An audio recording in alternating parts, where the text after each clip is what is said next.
Boa noite, pessoal. Estamos começando mais um Fala aí, Jô, aqui pela rede Connect TV. Continuamos com o problema da pandemia provocada pelo coronavírus, pela Covid-19, que atinge todo o mundo, em especial nosso país, que nos últimos dias tem tido um crescimento ainda maior dos casos e também no número de mortes. Já somos aí um dos países com o maior número de mortes, infelizmente, em todo o mundo. E nós estamos aqui hoje com o meu querido amigo, jornalista, Roberto Souza, que atualmente comanda aí a agência de publicidade RS Press, mas também já trabalhou na TV Record, na Rádio Globo e na Rádio CBN. Roberto, seja muito bem-vindo aqui ao Fala aí, Jô, dessa noite. Olá, Jô, é um prazer estar aqui, dividindo um pouco, compartilhando, a nossa experiência como jornalista e desfrutando da sua companhia e da companhia dos seus telespectadores, do pessoal que acompanha aqui pela TV e também depois pelas redes sociais. Maravilha. Bom, vou explicar um pouquinho o porquê do convite ao Roberto e por que ele está aqui conosco. Além de um amigo, um jornalista dos mais experientes aqui da nossa cidade, da cidade de São Paulo, o Roberto estava, até pouco tempo atrás, na Espanha. Sim, ele estava passeando, visitando sua filha naquele país na Europa, quando surgiu o problema da pandemia e acabou ficando preso, entre aspas, naquele país. Roberto, queria que você falasse um pouquinho da sua experiência lá na Espanha. A sua filha mora lá e você estava visitando, foi isso? Exato, Jô. As coisas que aconteceram nessa pandemia pegaram todo mundo de surpresa, né? Foi o meu caso. Eu cheguei na Espanha para visitar minha filha que estuda lá, ela está fazendo o primeiro ano do ensino médio, né? Eu cheguei lá, desembarquei no dia 13 de março, à noite. No finalzinho da tarde, fui chegar no apartamento lá à noite.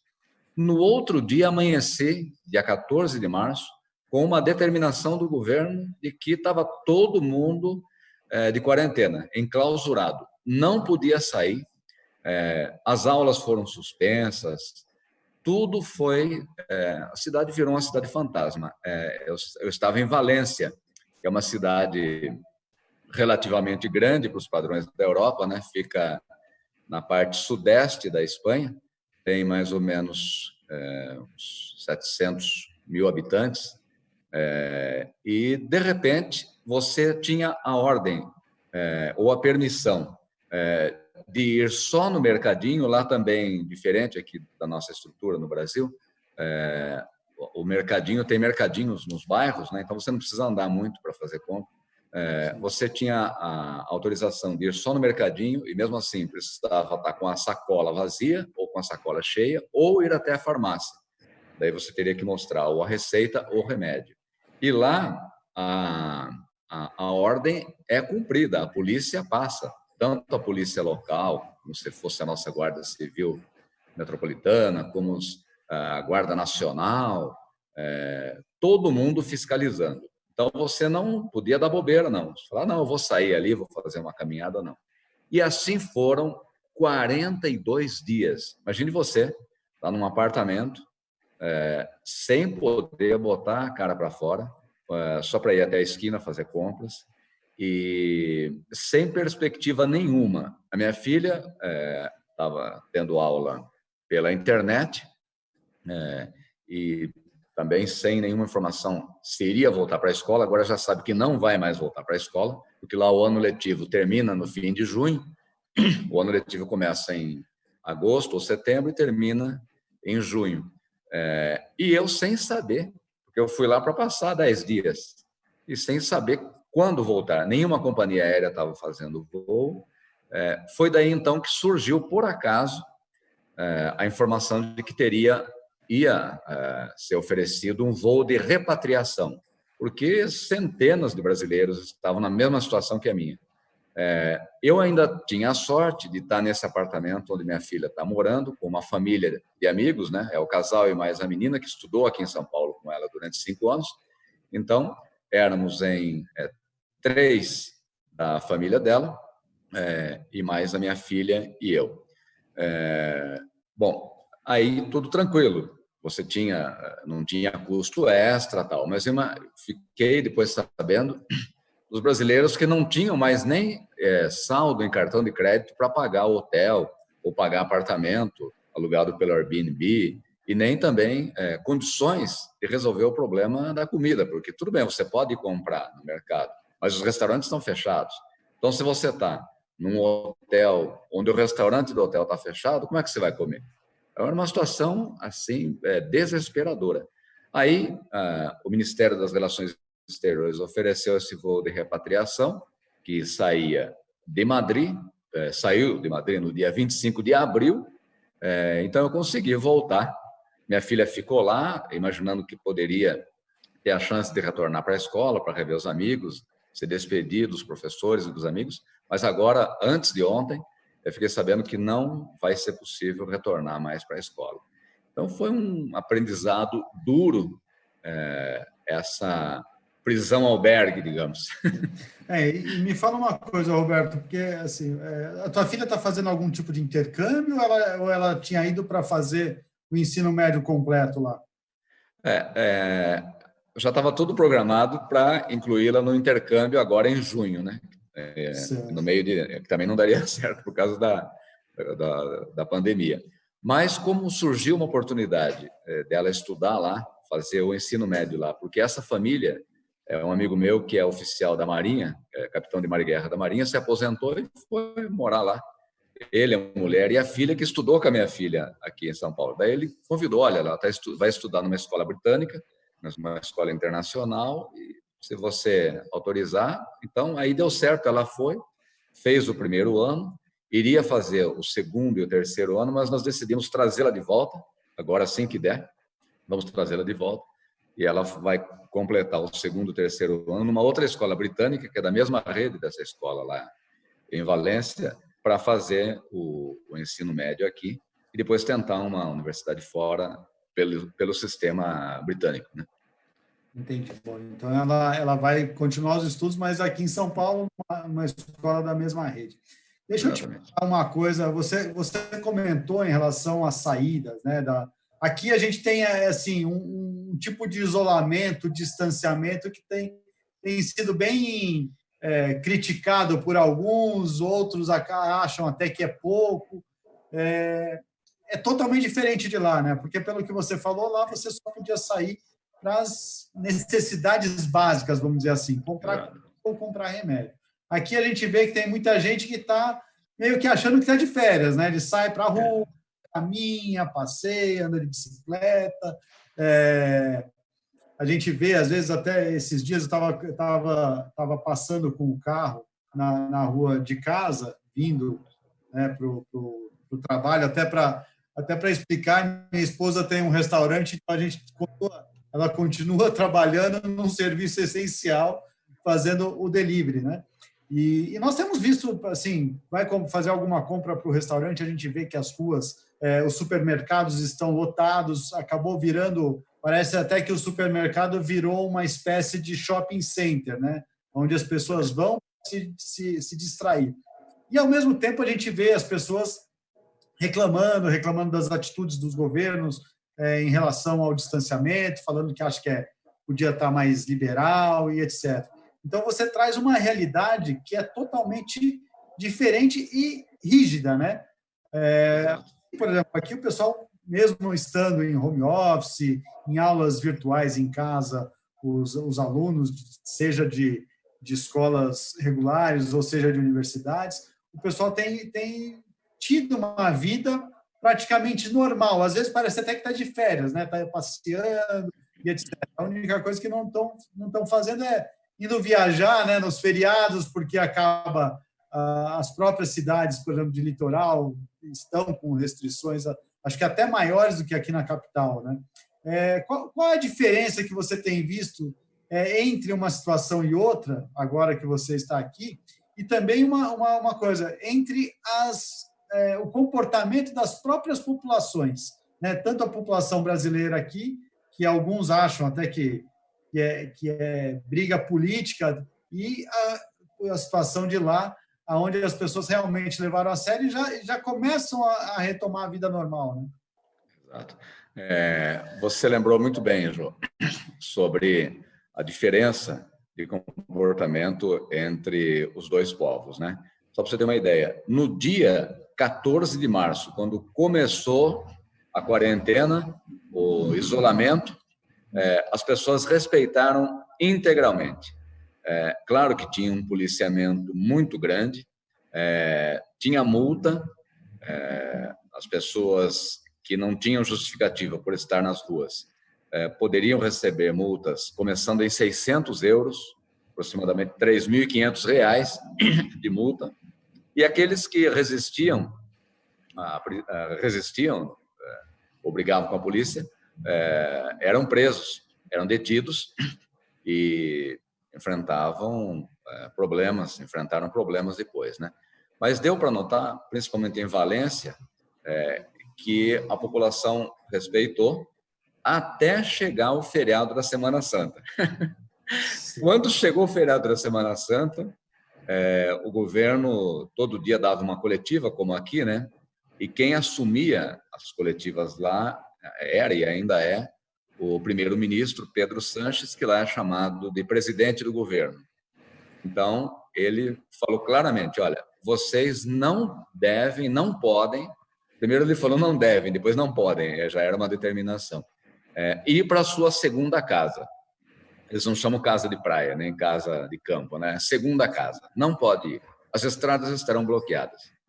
Não deu outra. Quando foi na sexta-feira santa, na quinta-feira, na véspera, já começou a ter trânsito, como lá nós já estamos na praia, né? Ter trânsito para o interior, para as montanhas, perto de Valência. E todo mundo teve que voltar. A televisão mostrava, né, as pessoas tentando passar, mesmo provando que realmente era dono da casa, que morava. Aí a pessoa tenta dar 171, né? Tenta jogar uma conversa na polícia. Não, mas eu moro na minha casa lá, na montanha. Não pode. Se você não está lá, você tem que voltar para sua casa na cidade, não pode.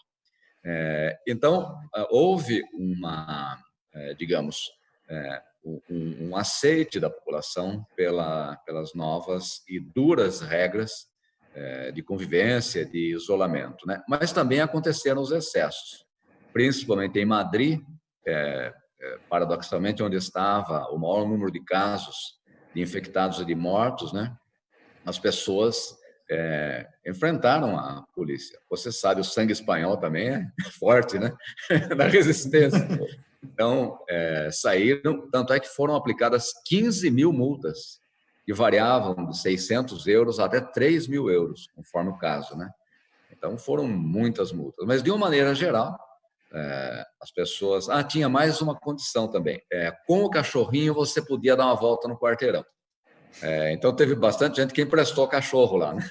Para poder dar volta no quarteirão. E tinha muita cachorrada lá, dando essa volta aí. E foi realmente uma iniciativa do governo. Lá estava tudo centralizado no Pedro Sanches, no presidente de governo, uma liderança forte.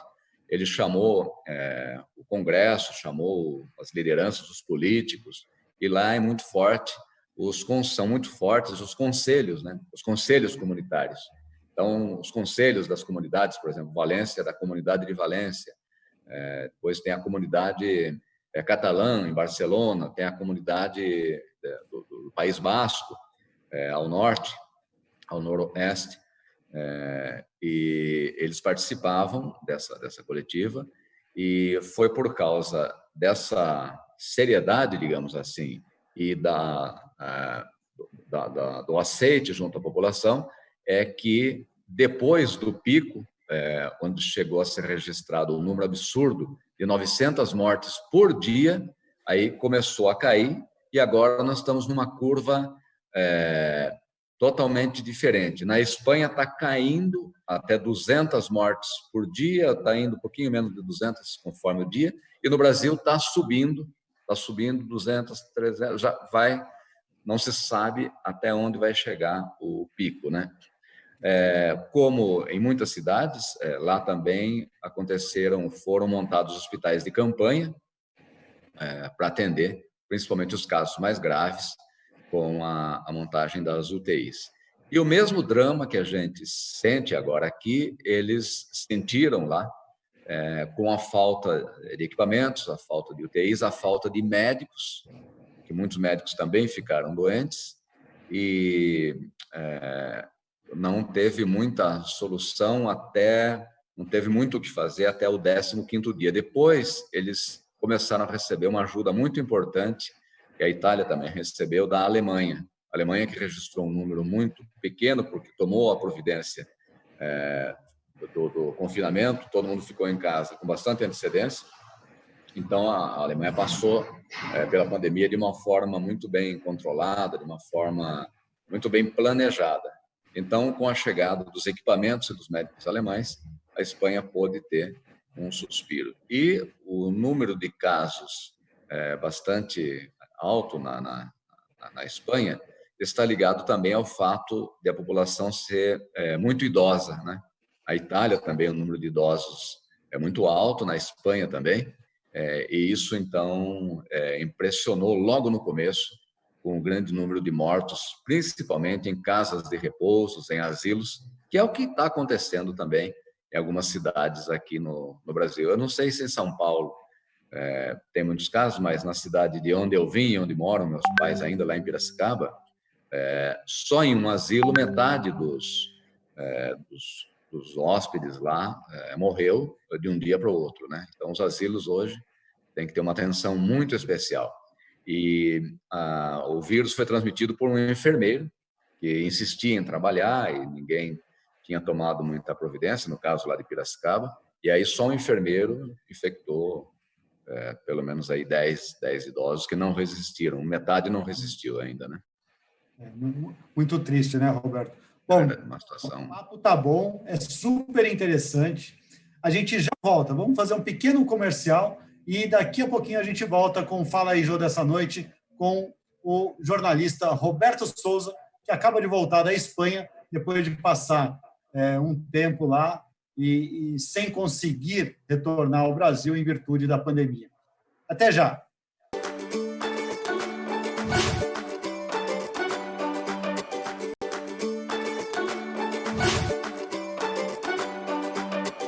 Estamos de volta com o Fala aí, Jô, dessa noite, onde eu entrevisto o jornalista Roberto Souza, que acaba de voltar da Espanha. Roberto, você voltou no domingo passado, foi isso? No domingo antes retrasado, né, na verdade. Exato. Nós saímos de lá dia 25, chegamos dia 26, o voo lotado, né? E aí, como jornalista, eu fui conversando com muitas pessoas no check-in, né, na sala de embarque e tal. Então, eu vi, assim, famílias desesperadas, porque já estavam lá há 40 e tantos dias também, acabou o dinheiro, não conseguiam voltar, famílias com crianças, com cachorro, e aquele voo caiu do céu, né, porque não é que não tinha voo para o Brasil, tinha um ou outro voo, por exemplo, a Lufthansa estava oferecendo um voo, mas era assim, você pagava uma fortuna, você pagava, aí chegaram a 2.000 euros, R$7.500, e aí ainda tinha que fazer várias escalas, tal, e as pessoas não tinham como pagar isso, né? Então, a solução foi esse voo. O governo brasileiro tinha organizado um outro voo de repatriação que saiu de Londres, só que esse era pago, 1.000 euros. Mas o de Madrid foi sem custo para as pessoas que embarcaram, né? Então foi. E vocês vieram num avião de carreira ou desculpa, vocês vieram num avião de carreira ou algum avião do governo brasileiro? Então, o governo fez uma licitação e contratou um Boeing de uma empresa local lá da Espanha, que costuma fazer o trajeto entre Madrid e as ilhas espanholas, né? Tenerife, Ilhas Baleares, Palma de Maiorca, de uma empresa chamada Envelope. Eu nunca vou esquecer, porque eu lembro de Envelope. Uhum. A empresa se chama Envelope. É uma empresa que só tem 8 aviões. E eu perguntei, claro, para o pessoal do Consulado Geral de Madrid, que estava lá no aeroporto, né? Perguntei como é que foi, quanto custou. Eles me falaram que custou 283.000 euros esse charter, esse voo contratado pelo governo brasileiro. Então, para 330 passageiros, custou aí a base de 900 euros, mais ou menos, cada um, né? E foi um voo muito diferente, porque não teve jantar, né? Aquela marmitex quente, não teve nada disso. Eles alegavam que é para proteger a saúde da tripulação, não ter muito contato próximo, e também dos passageiros. Então, já tinha em cima ali do seu banco um kit com alguns frios e algumas bolachinhas e uma garrafa d'água, e foi só o que serviram durante o voo, né? Foi muito interessante, porque quem conseguiu trazer de casa alguma coisa para comer, então não passou fome, né? Porque o aeroporto de Madrid estava sem nada, nem McDonald's, nada aberto, não tinha nada, não tinha onde comprar, nas ruas também não. Então, eu já prevendo isso, eu trouxe meus lanchinhos, né? Para poder aguentar até chegar em São Paulo.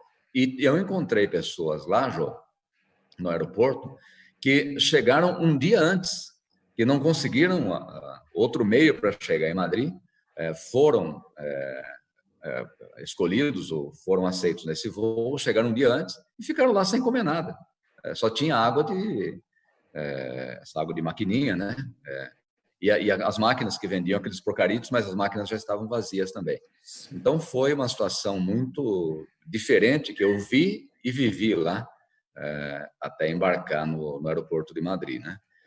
Pessoas que estavam... Eu vi, por exemplo, um casal que estava passando a segunda lua de mel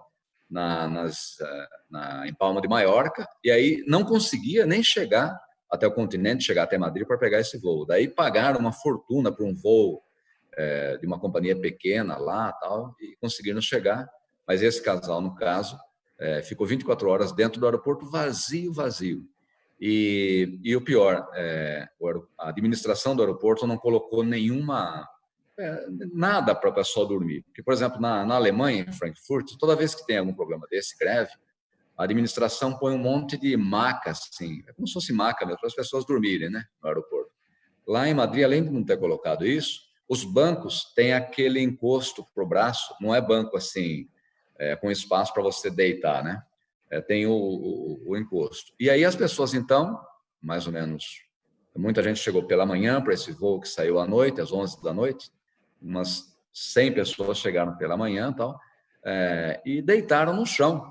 Fizeram ali uma caminha e deitaram pelo chão. Aí o que aconteceu? A polícia do aeroporto chegou lá e falou: não pode dormir no chão. Você sabe que lógica é essa de não poder dormir no chão no aeroporto vazio. Mas, enfim, não podia. E então as pessoas, nem para descansar, tinham espaço no aeroporto Barajas, em Madrid. Essa foi a cena que nós vimos lá antes de embarcar, né? É complicado, né? E você, com o seu senso de jornalista, fazendo preparando as reportagens, né, Roberto? É verdade. Pergunta já, emendando com esse assunto. A gente tem visto aqui, né, algumas informações, principalmente essa politização que acabou acontecendo também em relação a isso, infelizmente. E a gente tem visto aí alguns pontos de vista de um veículo ou de outro. Você trabalhou na Record, trabalhou no Grupo Globo, e a gente vê aí que está tendo meio que um embate entre as duas, principalmente agora em relação a tudo isso, aqueles que apoiam o presidente, outros que apoiam os governadores, porque a situação realmente está bem complicada. Mas me fala uma coisa, em relação à Espanha, né, você comentou que o primeiro-ministro tem liderado de uma forma importante e a gente acredita que realmente esse é o papel do líder num país, né?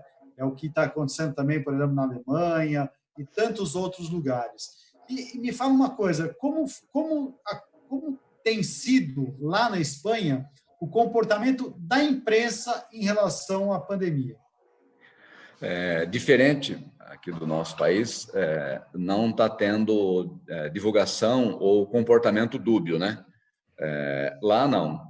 Lá o primeiro-ministro, o presidente do governo reúne o ministro da Saúde, reúne o coordenador do comitê de crise reúne o ministro do interior, reúne as lideranças regionais e tomam as medidas de uma forma combinada, de uma forma negociada. E quando vão para as câmeras da televisão, todo dia, ao meio-dia, ou às vezes às 4 da tarde, vão já com determinação. Não é assim, olha, eu vou divulgar o número de mortos, o número de recuperados e o número de infectados. Não, não. Divulga, mas fala sobre as providências. Olha, hoje nós providenciamos isso, para evitar isso nós vamos fazer aquilo. Nós já estamos organizando o retorno lento da atividade comercial. E tudo isso é negociado com a Federação de Comércio, Federação das Indústrias, com os conselhos comunitários. Então, eu observei que há uma unidade e uma liderança em torno do Pedro Sánchez, que não é politicamente um partido grande, um partido único. Na Espanha, com 48 milhões de habitantes, é bem dividida lá a liderança partidária, né? Claro que aconteceram algumas opiniões discordantes logo nas primeiras coletivas. E de onde veio a discordância?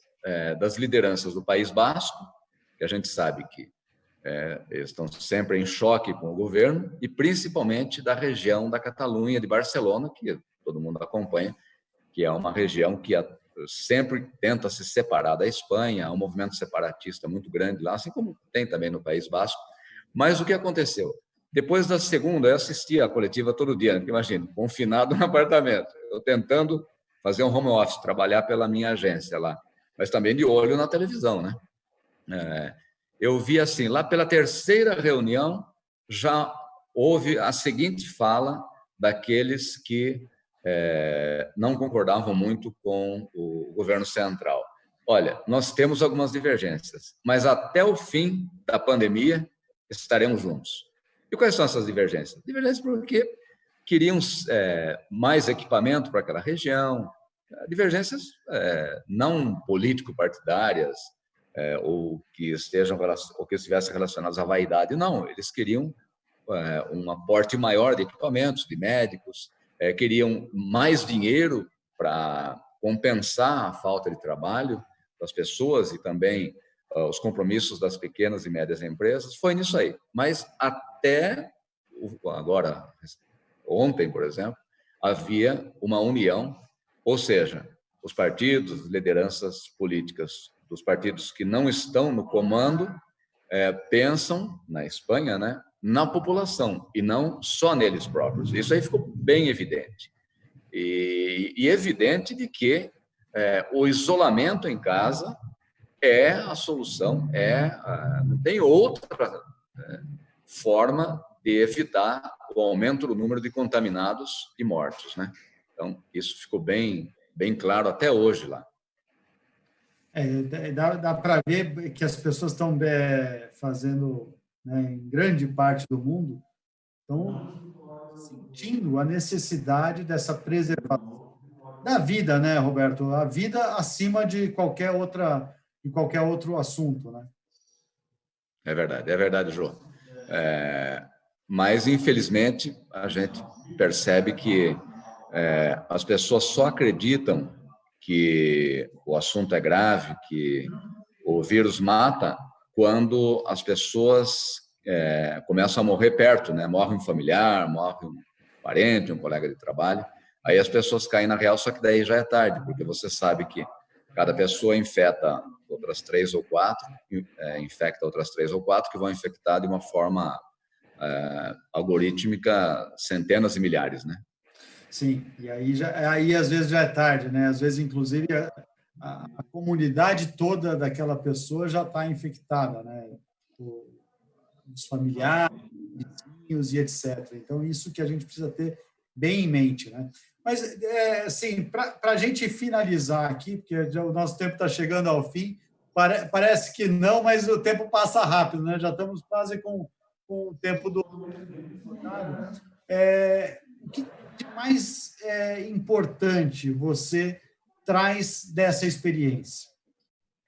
Olha, algumas coisas pessoais e profissionais, né? Do ponto de vista profissional, eu percebi que eu poderia ou posso dar mais produtividade.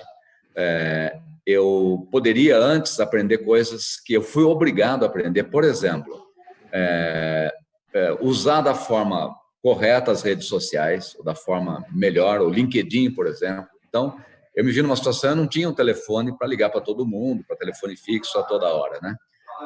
Então, pelo LinkedIn, eu localizei muitas pessoas, mas tive que aprender a mexer. PowerPoint, lá na empresa, toda vez que eu ia fazer uma palestra, alguém preparava para mim. Então, eu não ficava muito atento a isso. Aprendi a mexer com o PowerPoint. Então, esse confinamento, essa quarentena, fez, no meu caso, aparecerem necessidades que são importantes para minha autonomia, porque também eu percebi, poxa, eu faço as coisas, mas estou dependendo sempre de um técnico para me ajudar. Aqui não, eu fui aprendendo e na internet está cheio de pessoas explicando, né? Cheio de tutoriais explicando como é que faz isso, como é que faz aquilo. E do ponto de vista pessoal, eu aprendi a melhorar a minha resiliência, porque uma coisa é você visitar as pessoas, outra coisa é você conviver com as pessoas, onde você encontra todo dia à noite, você está nos fins de semana, outra coisa é você conviver 24 horas por dia. Então, você saber conviver com as manias das outras pessoas e saber negociar tempos, manias, desejos e tudo mais, né? Então, foi uma aula muito importante. Eu saí dessa quarentena, é engraçado que eu saí de uma quarentena na Espanha e entrei em outra quarentena. Entrou outra aqui. De 14 dias aqui, né? Eu moro em São Paulo, mas estou em Jacareí. Graças a Deus, semana que vem termina a minha quarentena, mas eu vou continuar em quarentena, só que aqui eu fico isolado mesmo. Aqui eu não entro em contato com ninguém. E em casa, eu vou continuar usando a máscara, a luva, desinfectar as coisas que estão chegando, mas aí de uma forma não tão rigorosa como eu estou aqui. Mas eu acho que quem para pensar o que uma quarentena traz de evolução interna, ou evolução em todos os sentidos, vai terminar esse período evoluindo, ganhando um conhecimento a mais, evoluindo e se preparando para um novo normal que vai aparecer quando tudo isso terminar. Bom, Roberto, eu te agradeço imensamente a participação aqui no Fala aí, Jô, dessa noite. Eu acredito que é uma experiência, eu não vou dizer maravilhosa, né, de que você teve que passar por todas essas privações, por todos esses problemas, mas, de qualquer forma, é uma grande experiência de vida, né, que poucas pessoas acabam dando tanto valor quanto você tem mostrado que você deu a essa experiência. E aí eu quero me despedir mais uma vez, dizendo a todos vocês, nós estamos num momento de união, nós precisamos brigar, não brigar, mas nós precisamos lutar por uma união de toda a sociedade, para que o mais rápido possível nós possamos sair dessa situação da pandemia. Então, vamos continuar fazendo tudo aquilo que as autoridades têm nos colocado, têm nos solicitado, vamos respeitar o isolamento, o distanciamento social, vamos continuar proporcionando para que todos nós possamos, o mais rápido possível, voltar às nossas vidas normais. Porque enquanto nós não nos solidarizarmos com toda essa situação, dificilmente a gente vai conseguir ter uma vida normal num curto espaço de tempo. Não adianta falar que a economia precisa, que isso precisa, porque a hora que a gente sai para a rua, a gente vê que realmente estamos tendo mortes, estamos tendo cada vez mais casos da Covid-19, e tudo isso precisa do auxílio e do apoio de toda a população, de todos nós. Então, vamos fazer a nossa parte, vamos nos unir para que nós possamos realmente vencer essa luta, vencer essa batalha. E assim, a gente fica com o Fala aí, Jô, dessa noite. A semana que vem a gente volta aqui pela Rede Connect TV. Uma boa noite e até lá.